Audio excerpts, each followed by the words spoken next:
Los Cabos Drumsticks present Quarter notes. Okay. Yeah. So you took a recording course I or know I took a chainsaw course. I took a you press record and I I took a hit chainsaw record. There you course. go. Yeah. Yeah, I took a chainsaw course today.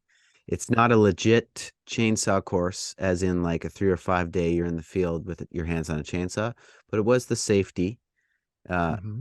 information. It's kind of like the classroom portion of the chainsaw course. So I Yeah. learned about chainsaw safety features, uh, workplace safety, learned about some different cuts for felling trees, things to look out for to be safe. I learned about the PPE, and that's about that. Yeah. So, it was a course put on for the public Okay. by the forestry department here in Prince Edward Island, and yeah, so I took advantage because there's this trail system called Island Trails, and Hurricane Fiona did a number. I mean, on the whole island, but Mm-hmm. also on these trails, and so I wanted to be able to go out there and not kill myself or cut anything off, and be a useful member of that Island Trails community. So that's Okay.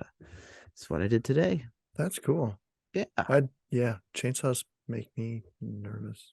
Like I yeah, had to do some trimming on one of my trees in my backyard, and my neighbor was like, "Oh, I got a little chainsaw or whatever," and just one of those small brush ones or whatever, but yeah, still a chainsaw. And yeah, no, I yeah, man. the chain come off of it, so I had to like take it apart and put the chain back on, and then Mm.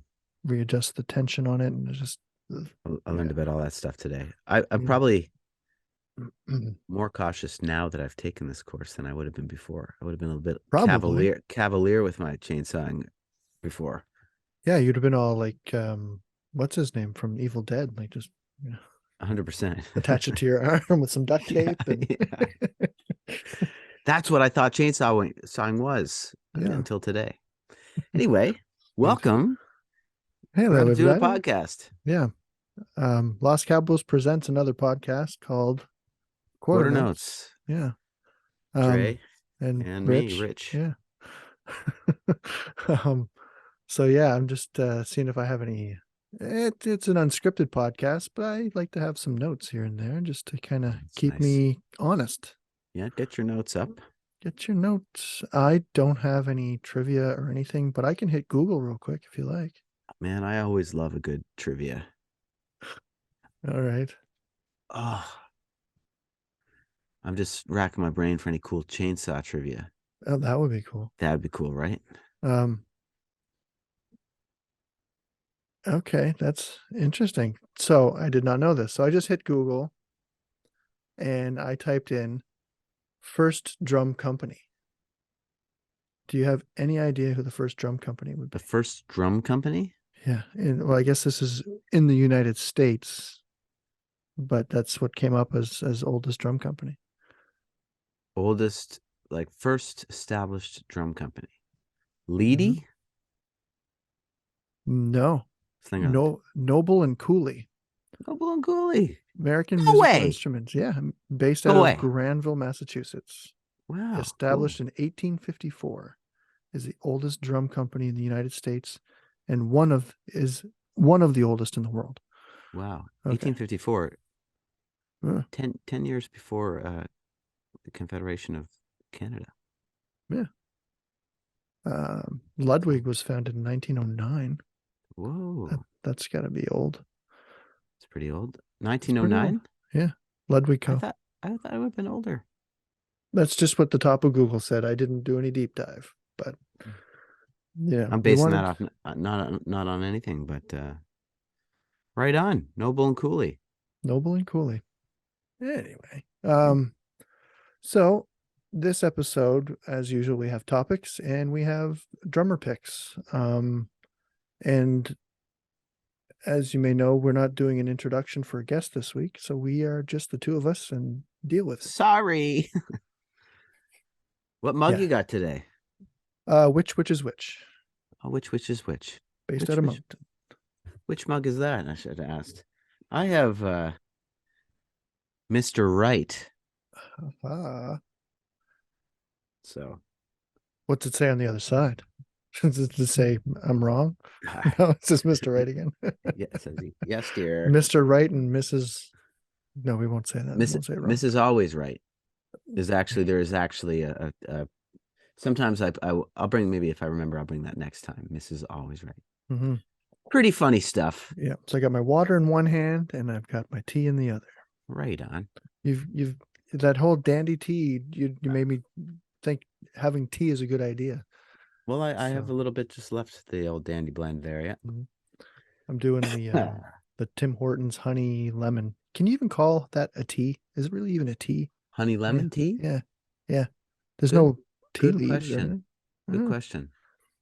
oh, That's trivia for next week. that's next. Yeah, that's the next trivia. Um, so this week's topic, we're going to talk about drum gear. Now we've talked about drumsticks, and then we had cymbals, and so we're going to talk about gear. So it's going to encompass kind of a few things. But is good gear important versus just budget gear, or like how important is the quality of the gear that you're playing? Mm. Kind of an idea, kind of dive into some of those elements and see where the dice may See what fall. we think. See what we think. Before we get into that, I just have a follow-up thought on honey and lemon. I think both of those things are like add-ons to tea. Right. Like you might put a little squeeze of lemon in with your Earl Grey. Or you Right. might put a little honey in with possibly your Earl Grey or whatever. Or whatever. As a So- sweetener. Yeah. As a sweetener. So those are just two add-ons. Neither are tea. Yeah. Unless the So definition of tea is hot water and stuff. hot tea leaf juice or leaf juice. Is that what tea is? Leaf juice, essentially? Basically, I mean, how do you make tea? Because you It's- steep it, right? yeah. It's steeped. But are you like, what's the definition of of steeping? Is that, do they have to be leaves? I'm Anyway. I'm not the source Yeah. on this.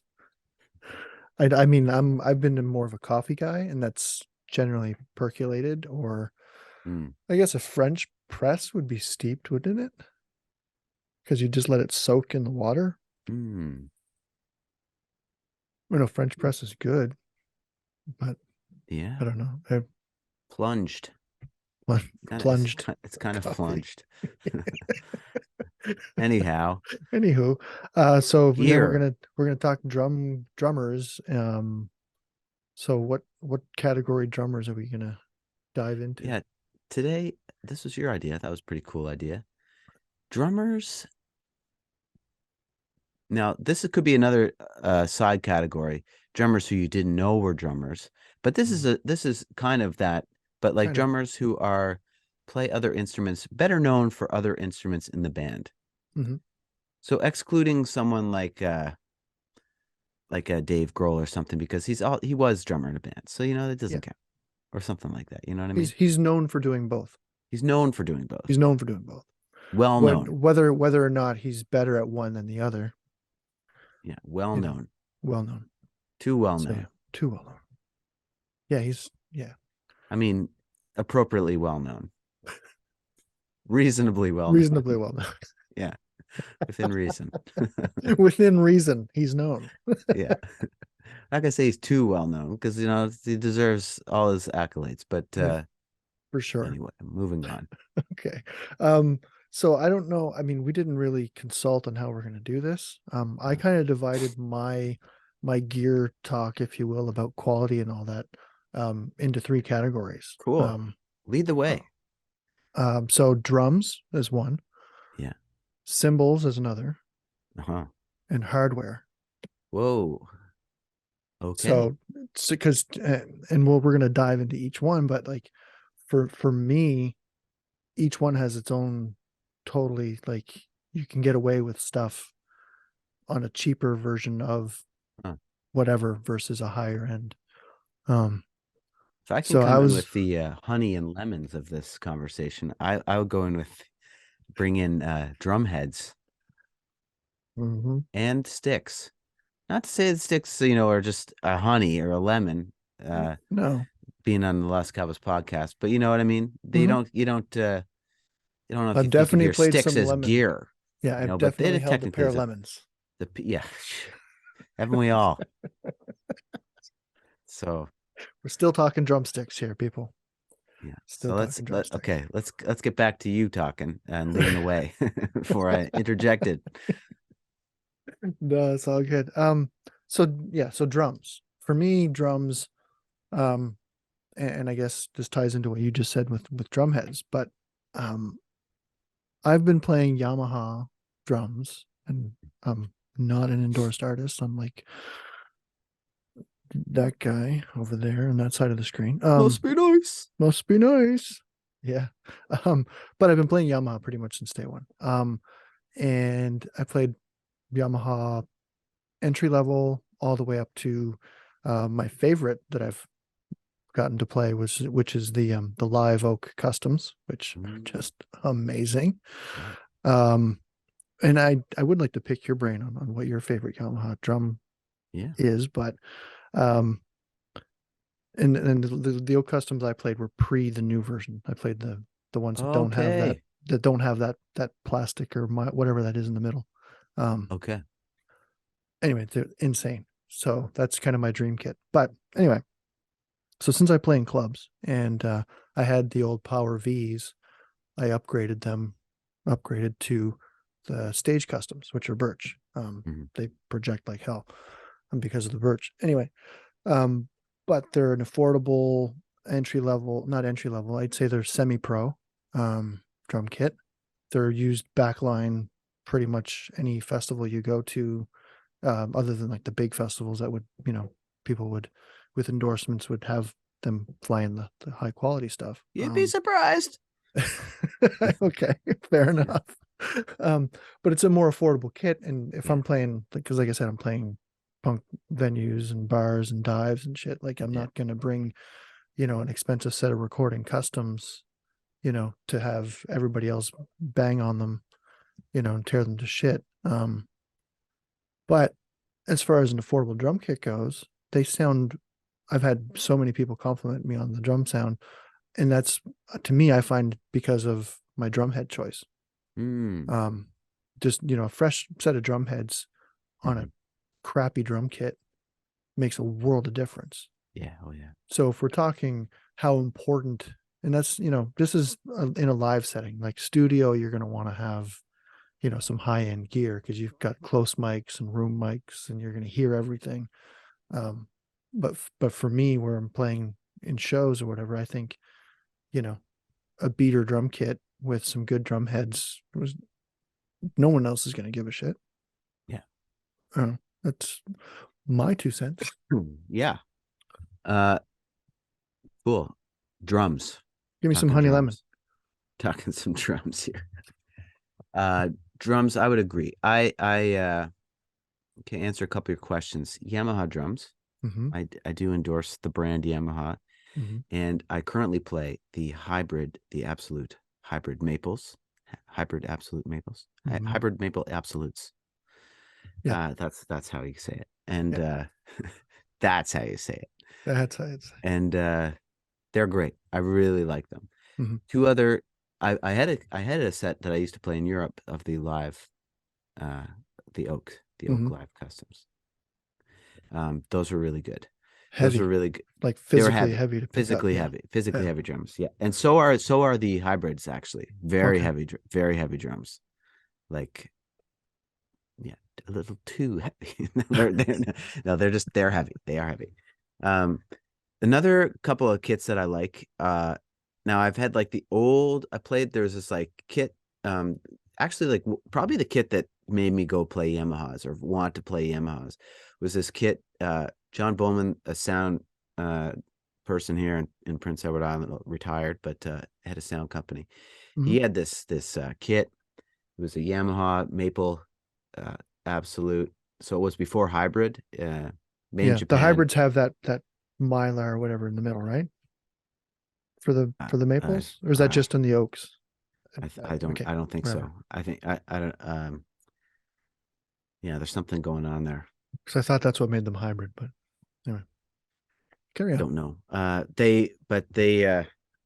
just like how they sound. I don't know the technology, but that's shame on me. But Oh. these drums sounded amazing, and they actually reminded me of like like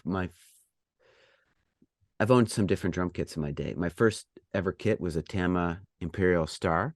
Mhm. I don't even know what kind of wood that was made out of. If it was wood, Probably poplar. it was like press of some kind of. I don't know. As a kid, I don't know. Maybe it was poplar. Mhm. Um, Pretty. Yeah, I was gonna make it some kind Well, of joke, but I'll let it slide. Then my poplar is a next kit. popular wood. Yeah. Thank you. The next I got a bright red pearl World Series kit. And I had that, and that did a good job for me for a while. I think that's a mid-level kit. Mhm. Imperial Stars, they were not, they were pretty budge kit, I think was Yeah. my first. I think they're like a $600 or $700 kit. Yeah. And then Hardware and symbols included. yeah, no, it was not, I could tell the quality was not high.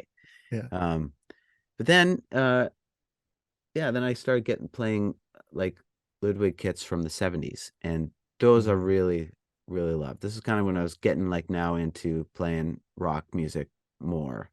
And after university, and I was looking for, drum kits to be a professional drummer with. And so they were awesome. And this kit that I played of John's that was, Yamaha, it was new. It was beautiful. Sounded just, it had this warm tone that reminded me of like what you could get in a kit from the 70s Mhm. Ludwig, which I really liked. And But so I was like, modern. huh, but Yeah. modern.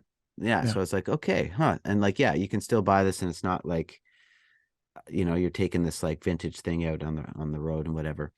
Um, and it's just, yeah, and it's also very beautiful and whatever. So that was like one of the things that kind of drew me to Yamaha. So like I would say that kit, also the Rock custom kits, which Yeah.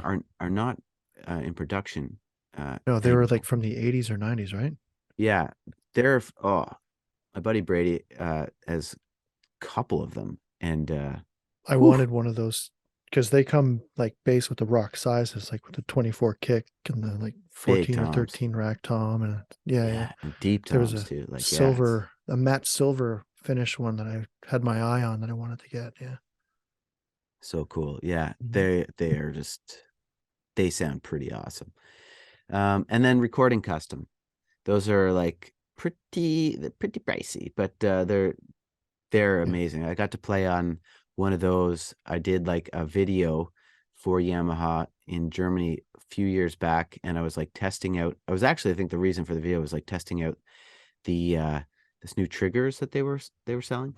Yeah. But the kit that was there was the recording custom, and I'm not sure, but I'm pretty sure that Steve Gadd was there not too long before me, and that's Hmm. like, there's like the Steve Gadd signature snare, so I can't be sure, but I might have played on the same snare within a week or two that Steve Gadd did. So maybe I At soaked in a little least, bit of that mojo. at least the kick drum Yeah, well, that's or the his four kit. tom. That's what he plays. That Hmm. that that model. So, um, yeah. Yeah. He Anyway, helped that thought that was design pretty that cool. kit. Yeah. Yeah, exactly. Yeah, I thought it was pretty cool. Yeah. So those are things I like. So now, anyway, drums. Yeah, so all that to say, I do think that drums, they definitely 100% make a difference. However, uh, you definitely can make a drum set that's, a mid-level drum set sound pretty good Hmm. with, and I agree, the heads. And same thing with a great drum set, you can really bring that, like, even like with like the Ludwigs and stuff, they kind of, for me, they always have this like beautiful warm tone that, like, even if the heads kind of get wonked, still kind of has it for me. Yeah. But not every drum set is like that. And when whatever drum set I'm playing on, if I have the right heads for them, uh, that can really make or break a thing. So there takes a Hmm. bit of experimentation, which I wish we all could just experiment, go into a place and just like get to A/B all these different heads Yeah. on your particular drum Yes. and get a sense of like what. But you can still do a lot with like moon gels, taping, like with different things. But it would be cool to get someone that works in a drum head, like get the Randy equivalent of Yeah. Well, I don't know that. about that. Randy's Well, a you know what I mean, but yeah. like similar Mm, job. Um, yeah. that would be really interesting. But anyway, I totally yes. So I think that there's a certain warmth, and I agree with you that you can get away with more. I would think in a live setting, not because necessarily people don't care, but just because there's so much noise and you never know the room that you're going to be in. It's just not a controlled environment where a studio is obviously very controlled environment. Yeah. And so you Exactly. can get those tones and hear those tones where you might, Mhm. even if it's a great drum set, you might just like the room isn't great or the PA isn't great or whatever. Yeah. So, but also I think that the drums, if they inspire you to play, and this would go with any of the things we're going to talk about. 100%. Uh, yeah, just having that sound and the feel. That's one thing about the Yamahas that I liked. Is that just like when you hit and same with Ludwig. I'm not gonna I gotta say like when you hit and you're just like it sounds like you want it to sound.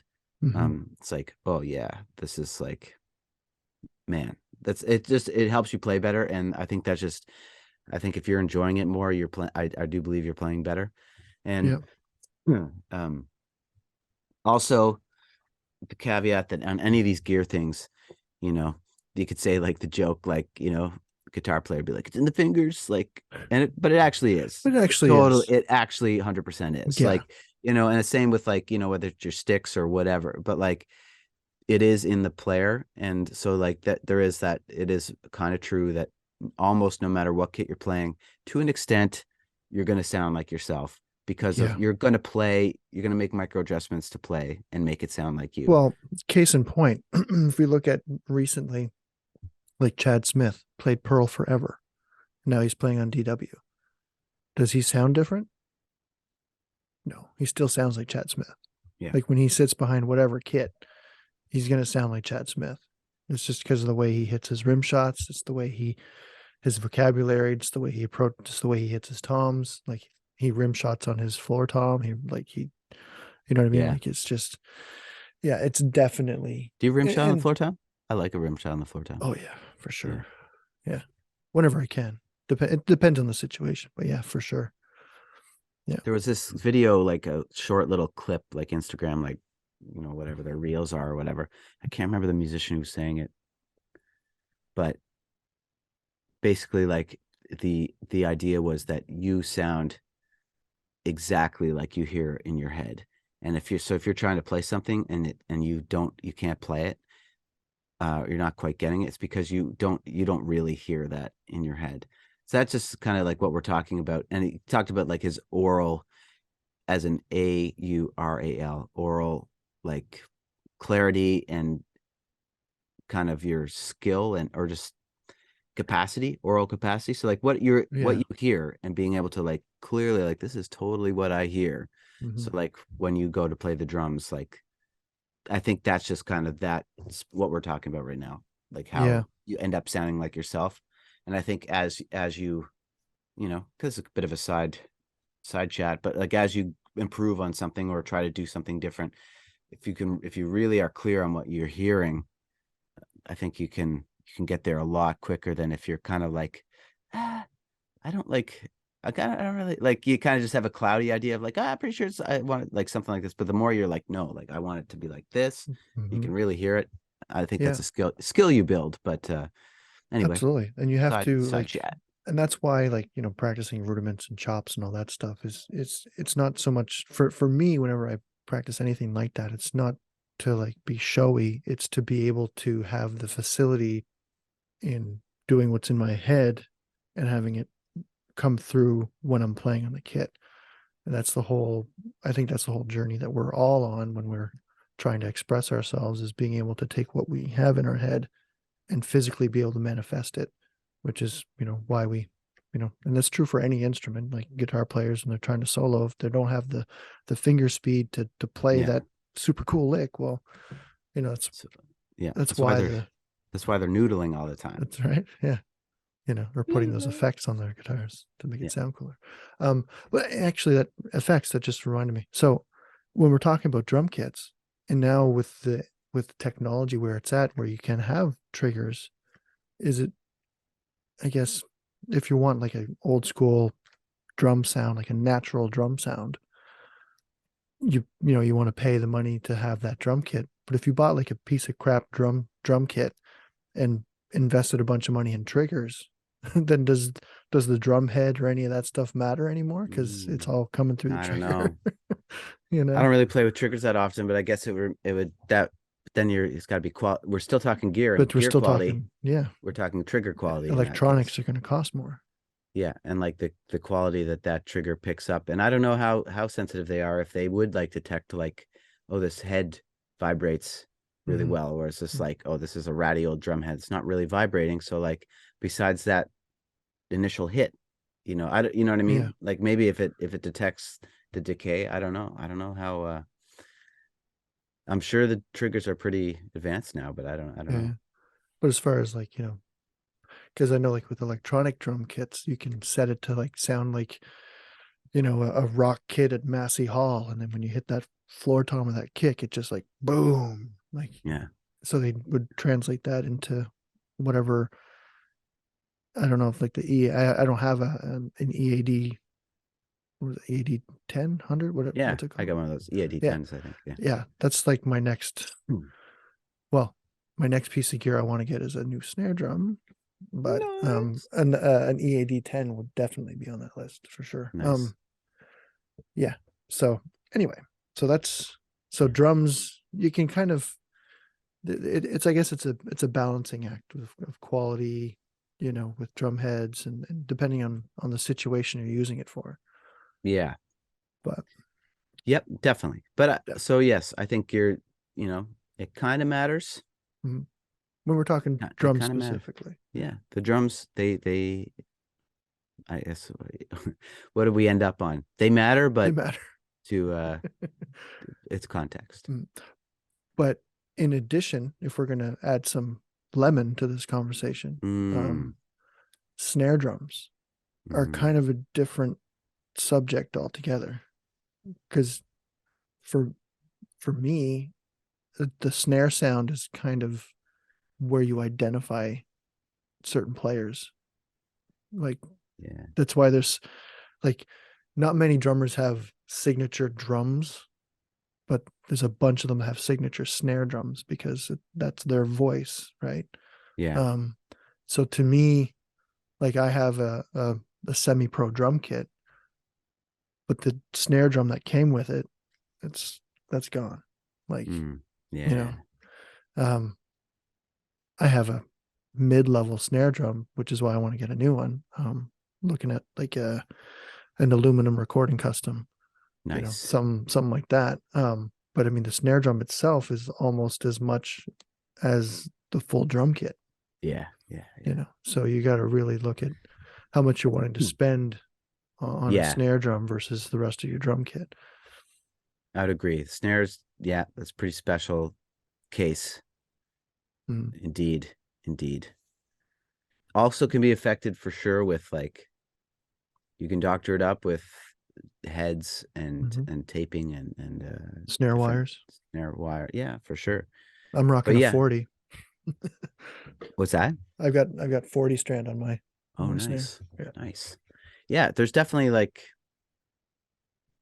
of course, the way you tune these things, but yes, they do matter, and snares matter for sure. That's like that's the big one. That's your bread and butter. I mean, that's home base, right? Yeah. Who do you think, whose drum sounds do you like, that like drums, like not the snare, well, like the snare included, but like very iconic? I'm thinking like,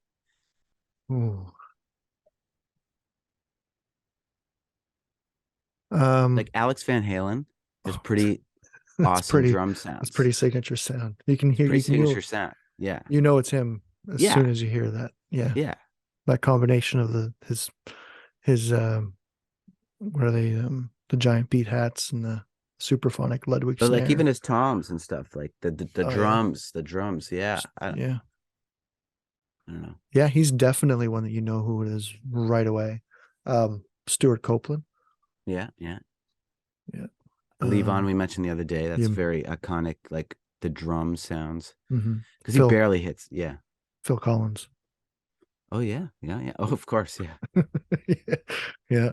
Um, I mean, drum sounds as far as like recent drums that I've and consistently, and I've already mentioned this guy, but Joey Castillo's drum sounds on the Zach Sabbath album, the Bronx Six album, and the new Blood Clot album.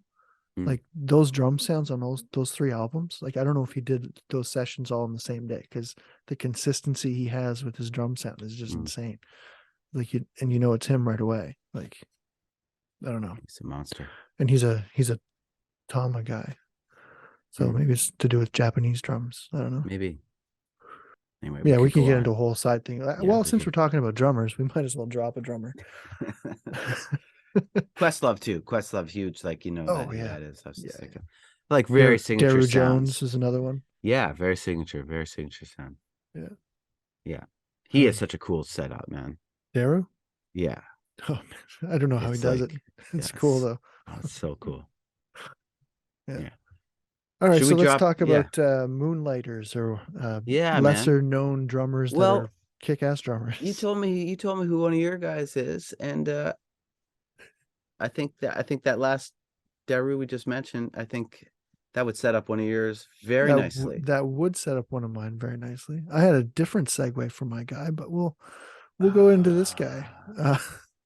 So yeah, so Daru Jones plays for Jack White. Jack White, from the White Stripes, from his solo career, from the Raconteurs, um, so many solo like different collaborations that he's done.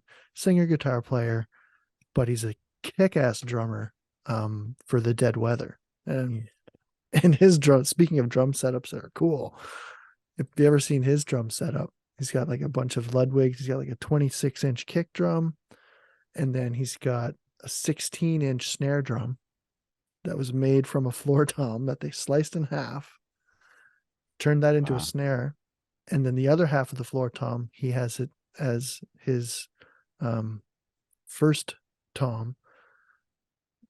So he's got a 16 snare and then a 16 tom Wow. that's the same width as the snare, so it's very shallow. So it's almost like a snare that doesn't have the wires on. Wow, cool. And then That's he's got creative. and then he's got three floor toms. He's got two 16s side by side, and then he's got a 14 that makes into like a triangular. And he's got the two 16s tuned differently. Like this guy's a nerd. And then he's got an auxiliary snare, which Wow. is a 14, Cool. tuned real low. And everything is like super low and completely flat. Makes me want to try harder. Makes me want to do more things. Right. Like it's just, Instead of, yeah. it's very cool, man. Yeah. And then as far as his cymbals go, he's got a 26-inch ride with rivets. Yeah, 26-inch ride. And then he's got like an 8-inch or a 10-inch splash and then a 16-inch crash. Like he doesn't have a Wow. lot of cymbals, and they're weird sizes that go with each other. But anyway, I know all this because I recently watched him go through his whole kit. But the kit aside, the creativity and his vocabulary on the drum kit, like it's kind of old school jazzy, but super energetic and very, very tasteful. Mm. And as Yeah, a it's pretty songwriter, nice. he's very, like a songwriter would, piece together parts. Mm. So if you haven't listened to Jack White play drums, you really should check out The Dead Weather because it's a phenomenal album. Yeah, they have a couple albums, I think. Mhm. Yeah, that first one, the first track off I forget the name of the album, but the first track off that first album Mm.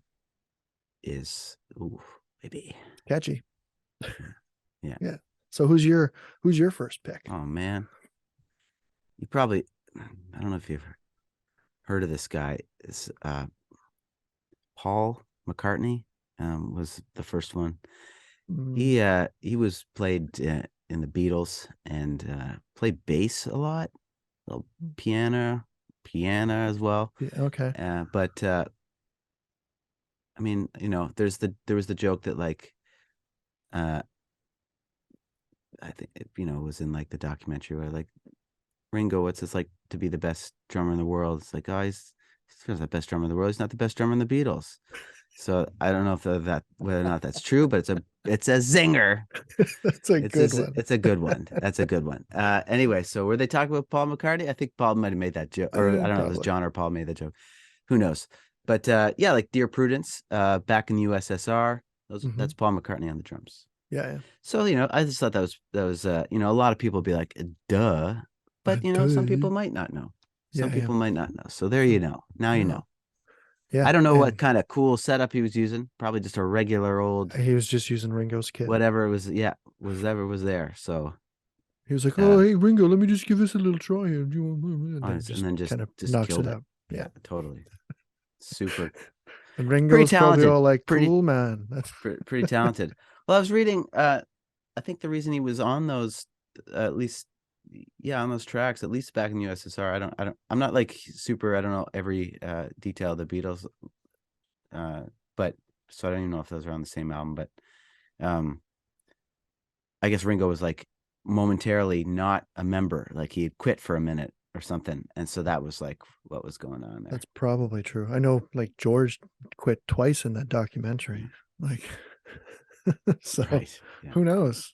Yeah, I mean, that's the thing, and that's the thing that I appreciate about that documentary. That people put the Beatles on a pedestal, and rightfully so. But there were four guys from Liverpool that were playing in a band, and they were bandmates for however long. Worked super hard, put out so many albums in such a short amount of time. So yeah, there's going to be interpersonal turmoil and conflicts, and I quit and screw you, and then I'm sorry and come back or whatever. Like anybody that's in a band knows that the interpersonal dynamics of a band it's a wave, it's a marriage. Like these are people that you spend so much time with, sometimes for certain periods of time, more time than you do with your actual family. So yeah, like for sure Ringo probably quit hundreds of times. Yeah. Yeah. But So no one more so than George, because poor George. Yeah. I love George. So. Yeah. Well, I mean, you got to feel sorry for the guy, because as good as he is or was, as a great songwriter as he was in a band with John and Paul. Yeah. I don't feel that sorry for him though. Come on, he was in a band with John and Paul. Well, yeah, but I mean, those guys are the songwriters. Yeah. And then anytime he writes a song, it's like, yeah, we might fit it on there, Yeah. No, true. Very true. I think he had a contract that he was one song per album. Oh, I didn't know They had to put one of his songs on each album. It's a fair deal. But no more. Yeah. All right. So one drummer down. Cool. One gear down. Let's talk cymbals. Let's talk some cymbals. So yeah, we did a whole episode on cymbals. But for me, unlike drums, cymbals, you kind of get what you pay for. Like as somebody that's learning to play the drums, and like say I'm just starting out and I'm not sure on my investment, I'm not going to spend $700 on a set of hi-hats. You know what I mean? Like you'd get the B8s or the lower press cymbals or whatever you want to call them, the cast cymbals, until you kind of get your feet going. And then, but once you're serious about the instrument and playing, and you want to play, in front of people or record or whatever, I think you definitely have to like spend some money on quality cymbals. Yeah. It's one of those things you can't skimp on. No, I agree. Topic over. Buy good cymbals. I mean, that's you get into subjective, but yes, pretty much. I mean, yeah, sure. And there's going to be exceptions to the rule where like, someone's playing like a cracked cymbal and that's their sound or whatever. But yeah, I think stacks or whatever. or stacks. Yeah. I think those are pretty cool. But the yeah, it's all context for cymbals. But yes, for in general, like yeah, the budget cymbals just do not sound good. But No. you can still like a way you play a cymbal, you can do a lot. You know, people used to always tell me I hit cymbals too hard in the beginning, and I, like, come on, shut up. But they were right. They were right. And I think that there is something to be said about, like, you can play a cymbal just hard enough, and you can play it too hard too. Just it sounds better at a certain velocity, I think. But I agree with you, man. There are some things that just some cymbals are just never going to sound good. No matter what you do. I mean, they're like trash cans. Some of them, It's not pleasing sound. like when you buy a drum set that has cymbals included, kind of like your Imperial Stars. Yeah. They're How did you know? How did you know? but those They are weren't good. Cymbals no, weren't good. no. No. I don't even know what those are made out of. I don't know if it's like, B8. is B8 it is B8? like is a kind of I metal, think there's right? something less than that because Is like there? I had a drum kit. I had a PV drum kit that came Oh with yeah, cymbals. PV cymbals. I know what you're saying. PV cymbals. Like, what is that? I don't know. I don't It's know. like they literally took a trash can and painted it the color of a cymbal. Yeah. Sorry, PV. I'm just, it is what it is. Yeah. Yeah. You're gonna peeve off PV. Ba-boom! Boom. Bow, bow, bow, bow, bow. Um, We need some of those sound we need effects, some man. sound effects, man. But yeah, we got all nerdy with Randy on cymbals and the shapes and the bows and Yeah. the weights and all that Yeah. We stuff. never And got into B8s though. We never got into no, PV cymbals. That was a miss. that was a miss. Randy, Maybe we what are should your bring the worst symbols out there?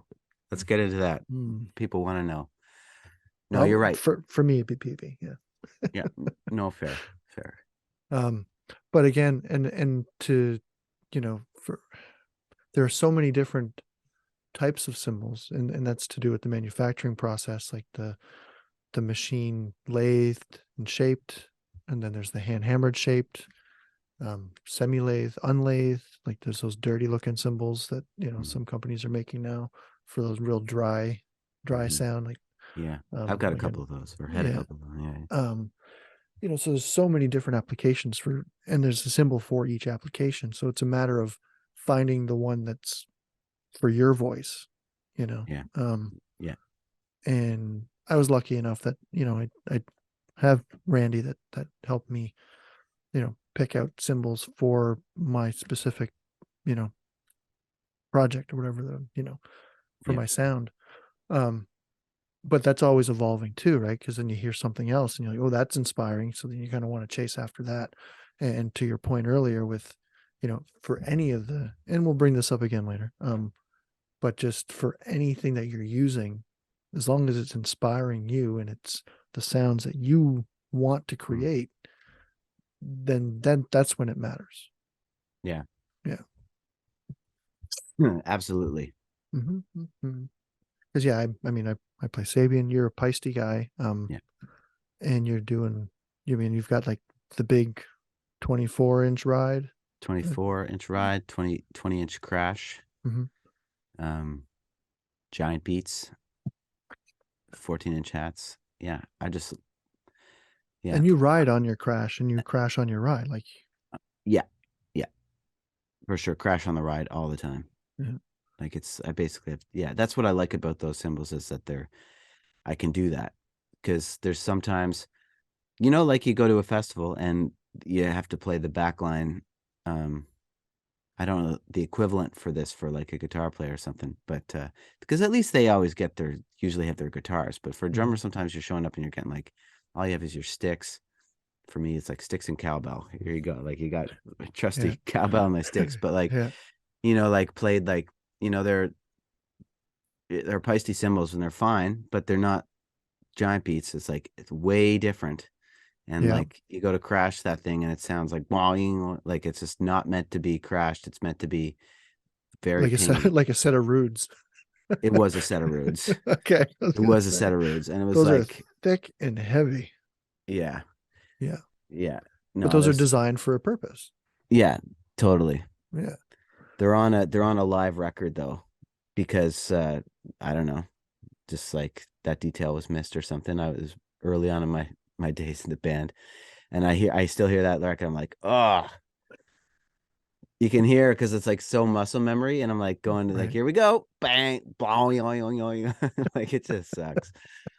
But maybe you don't hear it, maybe, but if you want to, you can go. I'm not gonna tell you which one, but you know, if you really want to know, go searching. It's a live record and it's So available anywhere you stream music. it's one of the spots you stream music. It's not It everywhere. might be an exclusive. So I've just given some more hints. Okay. Anyway, I feel like I'm moving on. playing. I feel like I'm playing Guess Who, and I keep It's like eliminating 20 little questions. pieces. Yeah. Yeah. All right, second drummer, you go first. Let's Okay. go. Okay, mine are all like probably drummers that, this isn't a cool intro, like where you're like, you have this really cool intro set up for yours. Mine is like, just going to explain like, hey, everybody knows who these people are. And everyone probably knows that they were drummers too. Who cares? But you know what? It's Off air, Dre and I checked in. He had a couple of my picks. So I've pivoted, and I don't blame him. I I don't offered. blame him. I know I you did offered. offer. Stevie Wonder. Stevie Wonder is such an amazing drummer. So I had no idea he played. For real? For real. The hit song Superstition? That's him. Stevie Wonder. Son of You a Are the bitch. Sunshine of My Life. That's Stevie Wonder.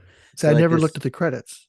Yeah, the super so groovy and so amazing. Like, yes, that's Stevie Wonder. So See, I'm glad you pivoted. oh, amazing. Well, there you go. So Stevie Wonder's my pick. I mean, he could do it all. Damn.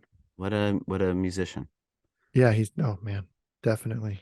Yeah. Stevie Wonder is Yeah. it's just like a joy. What a joy. one of the goats. He's a joy. Yeah, Yeah. he is. All right, you. Okay, so this ties into the drum category that we were talking about, and my favorite drums being the Yoke Customs. Is so this guy, I mean, he's been endorsed by Yamaha drums for a while, but he's not known as the drummer in his band. That's Godsmack's Sully Erna.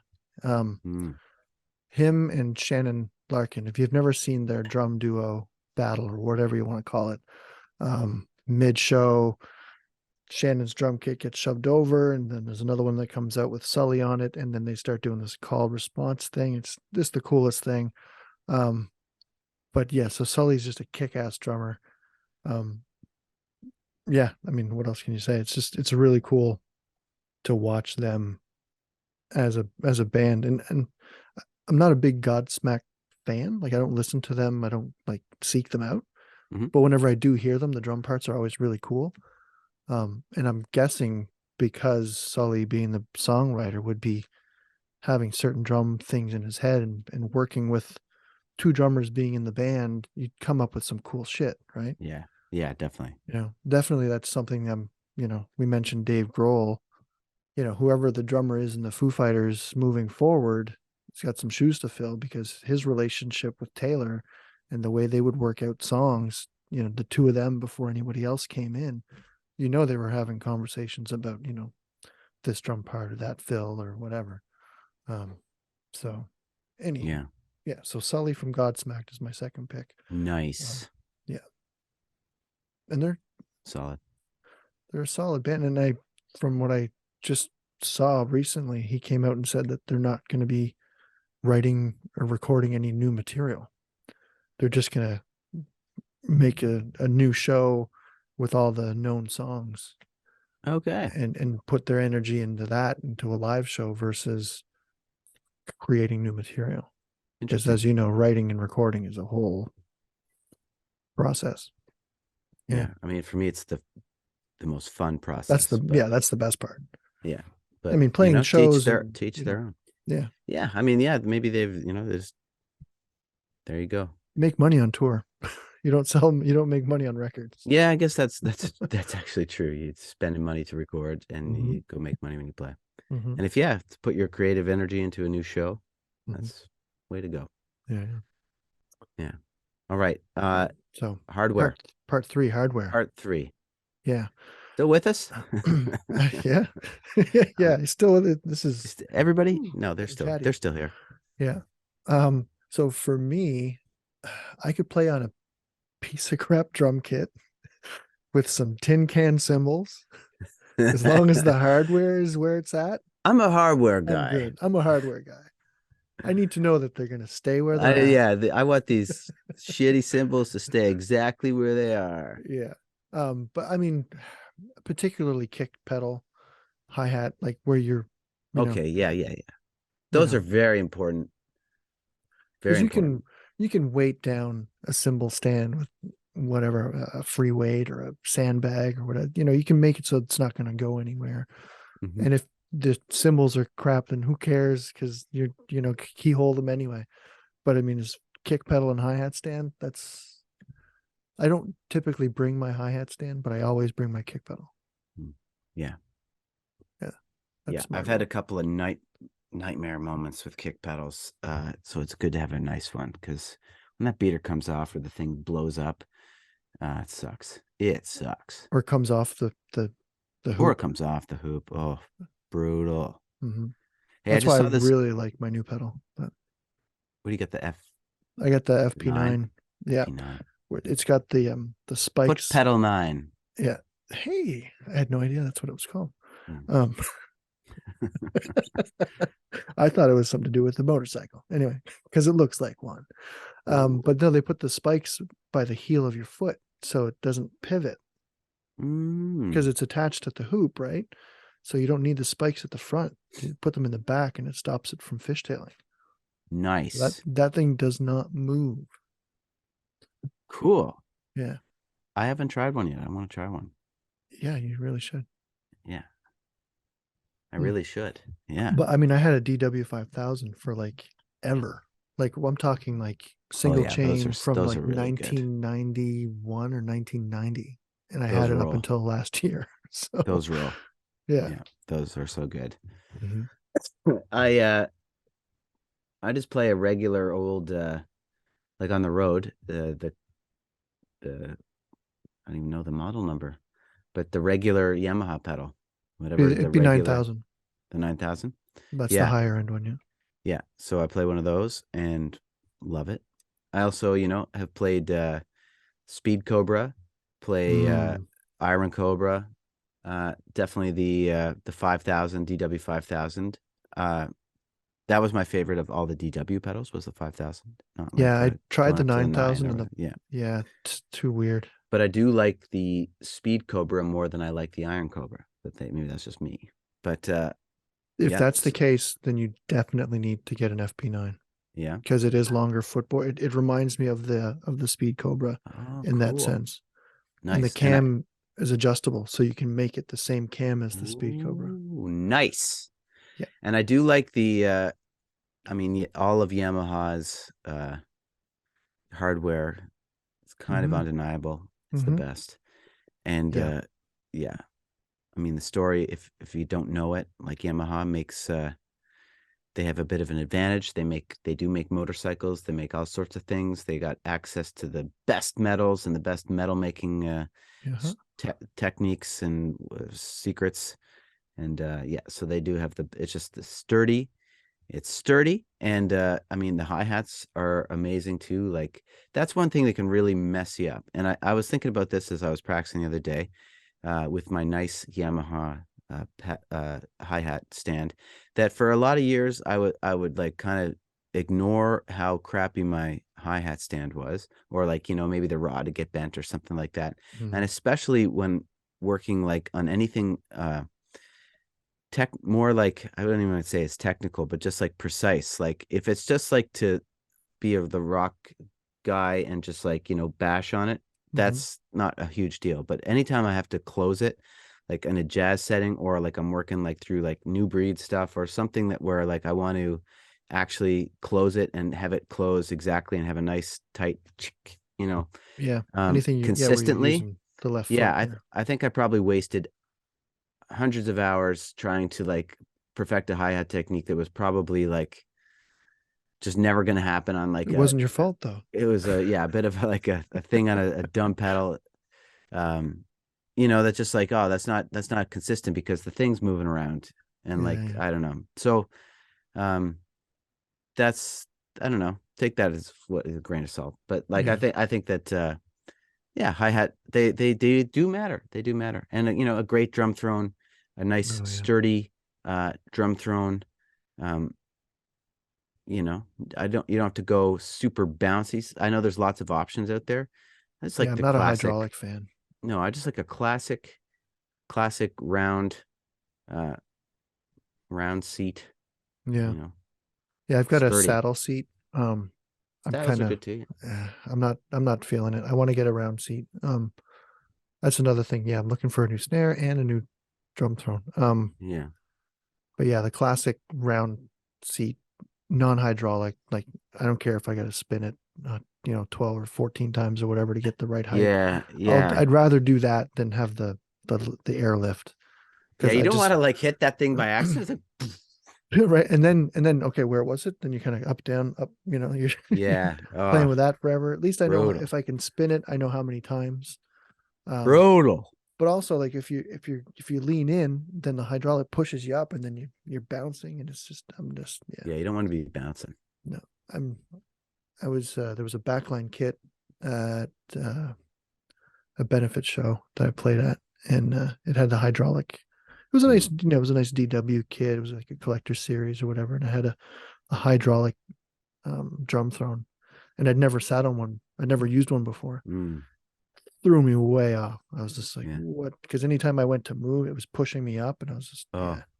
yeah. I don't know. Some thrones feel like, what do you think I'm doing here? Like, I'm not like working at the office. Like, like I don't need a swivel over here to like write an email. I don't need to lay back and think about my, Yeah, what yeah, are with the my back. reports? What's it, like, I don't know. I'm sitting at the Uh, front. I'm sitting at the front, and I got something to do. I don't need all these things, but yeah, some people would swear by them, I guess. yeah. What do you think about those like rumble seats? Like, I don't even know the name. I have a buddy here has one. Oh, the Porter and Davies, Yes, yeah. vibrating. Yeah, Uh, I've never see. he swears by it. He swears by it. Eli. Does he use in ears? Uh, I think probably. That's probably why. Because if you're I using do in too. ears, I do too. And I've okay, heard, yeah, maybe it would be good. yeah, because when you've got a wedge, you can feel like your kick and whatever. So when you don't have that wedge on the side stage, that's creating that whatever, and you're just using your in ears, you're not feeling the kick. You're not feeling the kit the same Mm, way. That's what yeah, those are for. And it's like a vibration. It's not, yeah. so anytime you hit the kick, it just kind of sends a vibration through the That throne. might be cool. I don't Um, like a lot of vibration. Like, maybe I would like that I'm sure you can adjust it. oh But if yeah, I want yeah. to play in live, I want it to be like as close to like acoustic as possible, which is like kind of tricky sometimes on it's actually not that bad on outside stages sometimes, but like Mhm. inside sometimes but sometimes I get freaked out by like I like hit the bass drum. It's Yeah. like maybe I should Yeah. be into that, being Yeah. hard rock, but it's like, no, I didn't like hit the drum that hard. Whoa. Yeah. Like every little hit is like, like it Yeah. I freaks me think like you that. need to I have that adjusted. feel like I forget how to play. Like, Yeah. so it's just and then It's I just play shitty. I just like, okay, I guess I'm just wailing. Like there's gonna be zero nuance tonight because yeah, that's the other it thing, doesn't because then matter. there's no feel, right? Yeah, You're not yeah, your double strokes or whatever. You're not going to have that nice boom. Instead, it's just going to be bang bang. yeah. Yeah. Yeah. I mean, that's the thing with triggers that sometimes you're Yeah. going for Everything. that. Yeah. You're going for that. Everything sound like everything is exactly that.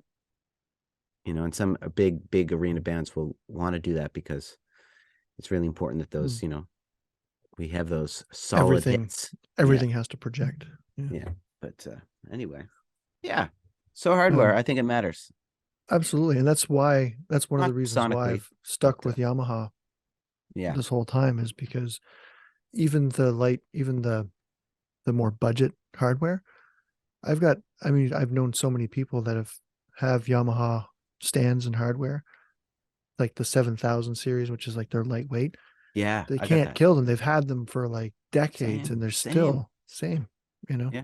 Yeah. I So like it because it doesn't weigh too much.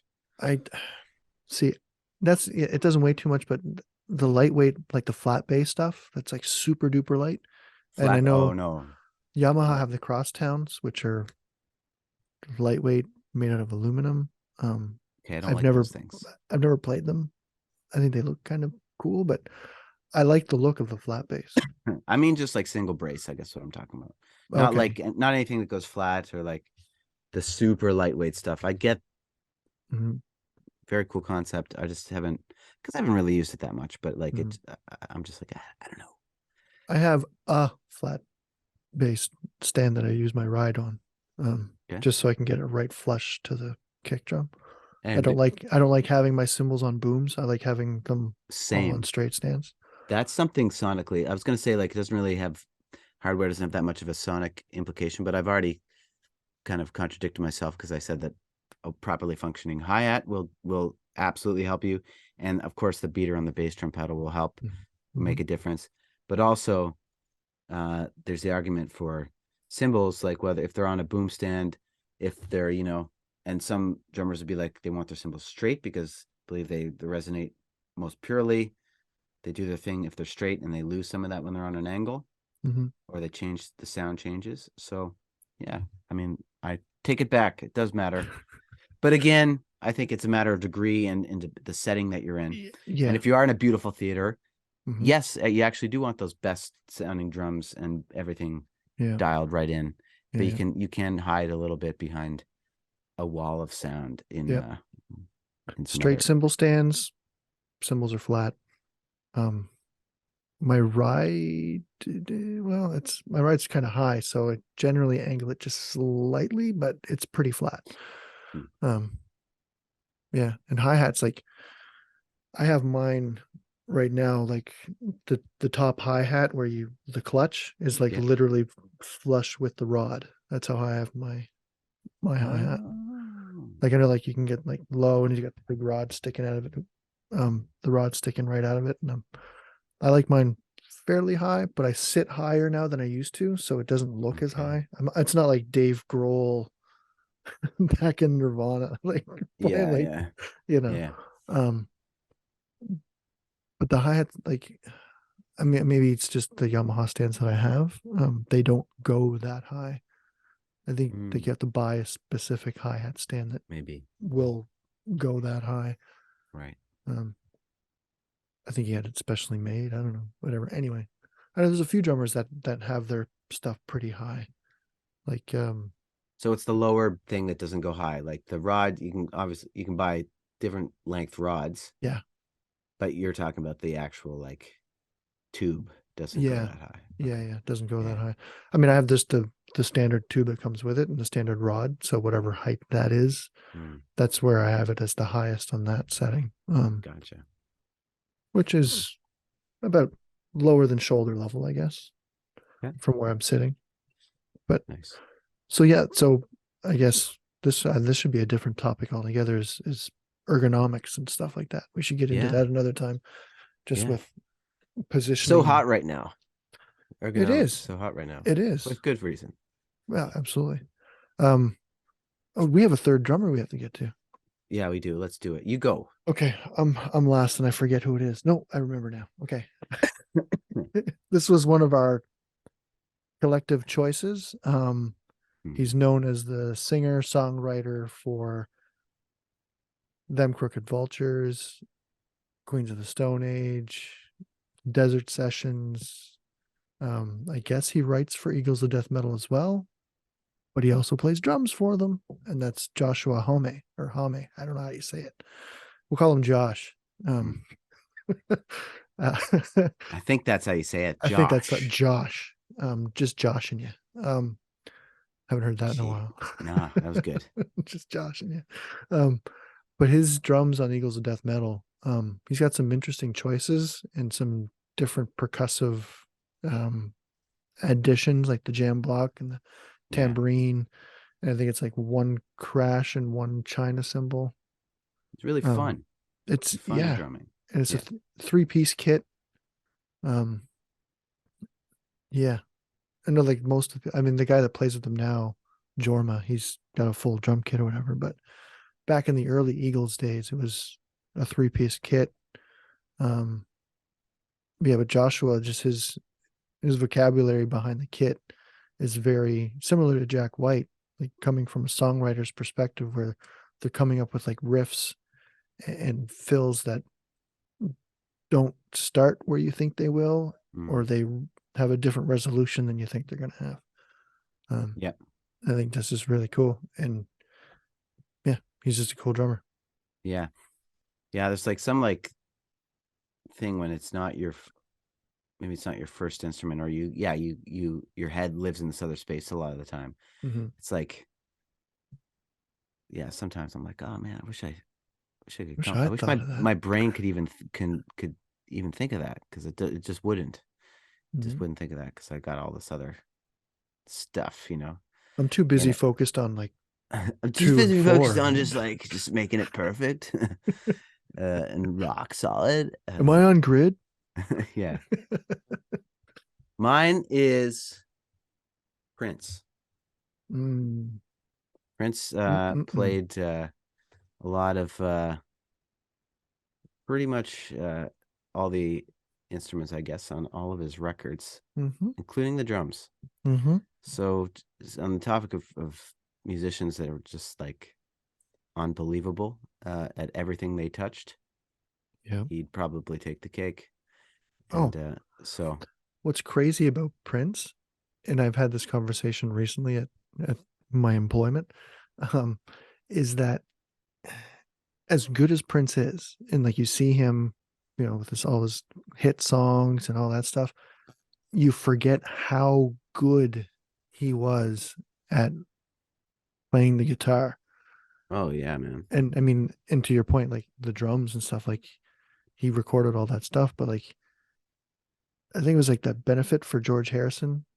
And you can see it on YouTube where it's like this whole band. George's son is there, and I think Tom Petty, and they're playing While My Guitar Gently Weeps. Yeah. And Prince isn't even on stage, and then the guitar solo comes up, and he comes strutting out from the back, rips the solo, melts everybody's faces, and then just takes his guitar and throws it and walks off the stage. Yeah, just like throws it up in the air, and it like you never see it come down. Never see it again. Yeah, it's incredible. Yeah, he is just obviously just insane talent. It's so incredible. And bonus, gonna say Danko Jones. Before the band Danko Jones was a drummer in a band. I think they're called the Violent Brothers. And so he played. I thought he guitared that. He was the drummer. He was the drummer. Okay. Yeah. So there you go. I can't remember if I'm just making this up. Was it Dapper Dan that he was calling himself at that point? I don't know. I should have researched this. It's like I've heard the story before, but it's been a while. Yeah. But I've seen like a short clip, and pretty entertaining. It's like oh yeah, that makes sense. Yeah, that makes sense. It's like there's that kind punk roots. Yeah, it's kind of hilarious, and yeah. Anyway, sweet. There you go. Cool. 3 drummers. Yeah. Done. Mic drop. Dinner done. Dinner done. Cool. So I guess we'll just terminate the episode here. No segue needed. No. So yeah, again, if you like the podcast, click like, subscribe, do all that YouTube shenanigan stuff. Follow us, or follow Los Cabos Drumsticks. Write us an email. Write us an email. lcdquarternotes@gmail.com. And not that hard. lcdquarternotes @gmail.com. @gmail.com. Yeah. And Dre _ check it? SGS all the Do you ever? time. Okay. Yeah. I was just about to say like no one writes, and No. then I thought like I've never checked it. They're just being shy or polite. They don't want to, I don't know. Um, yeah. No, but I mean, communicating with Ryan a bit, and everything's good. So, Nice. um, I had someone have the nerve ask me today if we ever get to eighth notes, being a quarter notes podcast. My buddy Ian. So Ian, and he told me he's going to listen to them all. So this is the true test. He's going to have made it to the very end of this episode. yeah. Ian, if you're listening, no, we don't. And I'll tell everyone what I told him. It's not the friggin' Mike Mangini podcast. We don't get it. We stick to quarter notes. We stick to the quarter notes, and sometimes we hit the ands, That's right. which would be the eighth notes. I think we got to go out on that note. I think so. All right. Rich Knox Drums on Instagram. Yeah. Los Cabos Drumsticks, all that stuff. And yeah, we'll see you in the next one. See you in the next one. Bye-bye. Bye.